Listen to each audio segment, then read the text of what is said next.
miss the car, but here, it's starting to look like a car. Now I'm just test fitting these pieces just to get the final preliminary measurements for the tube frame. It's going to kind of come around. So, one thing that impresses me, the car is sitting on jack stands on the pinch welds on both sides. And then out here on the bolted on bumper extension,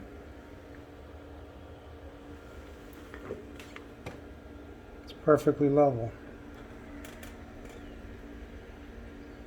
That means the pinch welds are straight, the front subframes are straight, my floor is flat, and both jack stands are equal. Just amazing when all that adds up. The AC held this pressure for over a week, and then I vacuumed it out using the inlet side of my air compressor. Okay, we're refilling the air conditioning. Realize this is upside down. We got about 145 pounds on the high side, only 22 pounds on the low side after 2 cans, but they didn't empty. We got the compressor running. Cooling fan's running.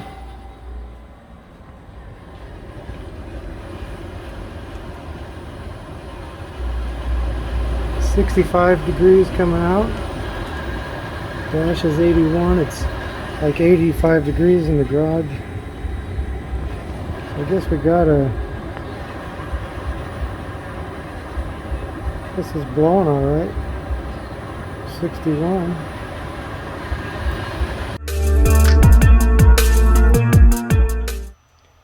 Alright, here I'm trying to purge the cooling lines in the battery. So I got the computer hooked up to the car. Long black cord. So here in Vediamo, I activated pump control.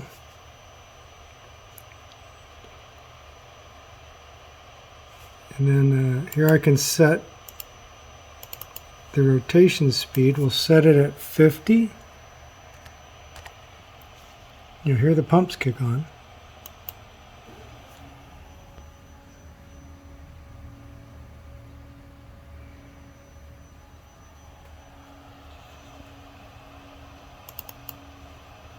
I'm going to set it at 80.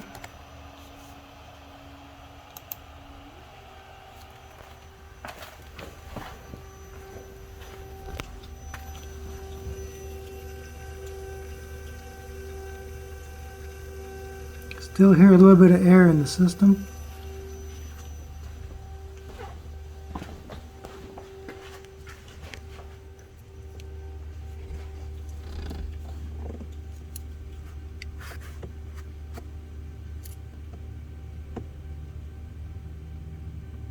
I can see it bubbling. Okay, then when you're all done, always make sure you return control.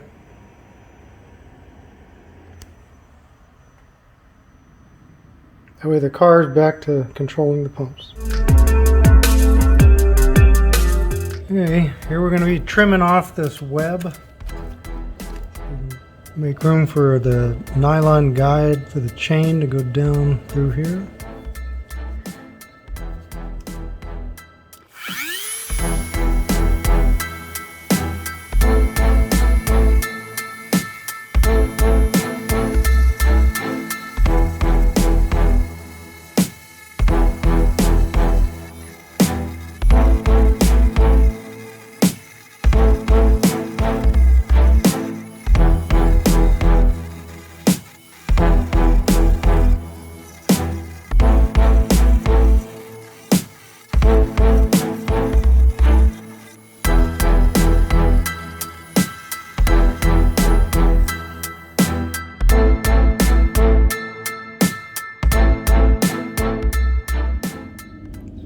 That should be enough clearance for the chain, and then the nylon guide will sit here and have a little ledge to keep it rigid.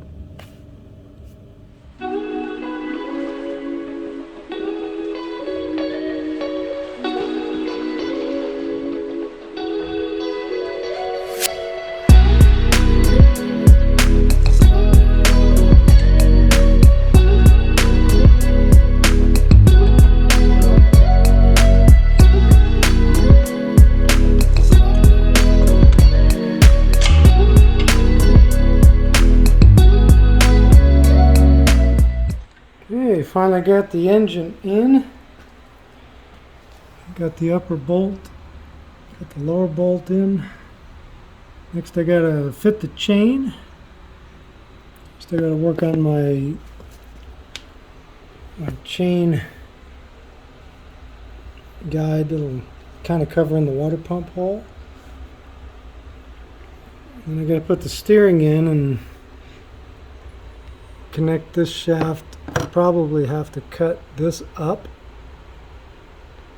to get this at a higher angle. And hopefully the U-joint clears my alternator cover here, because something I noticed after I had lined this up and welded is that the U-joint is a lot longer than I thought. So it's got to come up before, and I might have to modify the U-joint.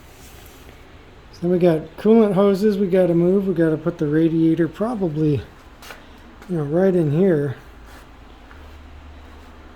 It is a pretty big, it sticks out pretty far, but it's still below the windshield, So to have a little air cleaner on here, that'd be about perfect for just a normal little cowl hood, maybe 3 inches. That'll give me all kinds of room, under the air cleaner.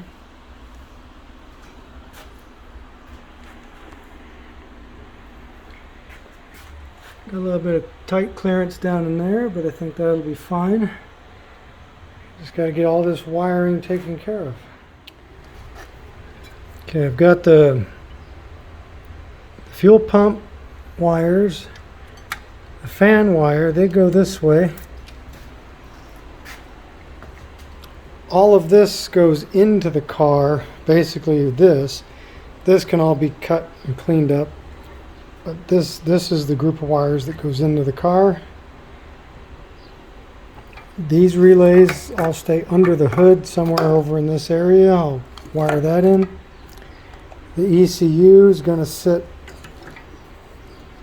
somewhere down in here behind the headlight, wherever it fits. Then I got the quick shifter, and the rest of this just needs to be cleaned up and finished wrapping up. So I might do some high-speed video of some of that, but I won't bore you with all of that. Okay, I got the chain in. That is about the profile it's going to be. I 3D printed this real fast. It's just kind of hollow, real quick print. And I have the CAD model, so I can machine this out of solid nylon. I 3D print things real quick for a test fit. So this is going to go down in here, sit on that lip, just like that.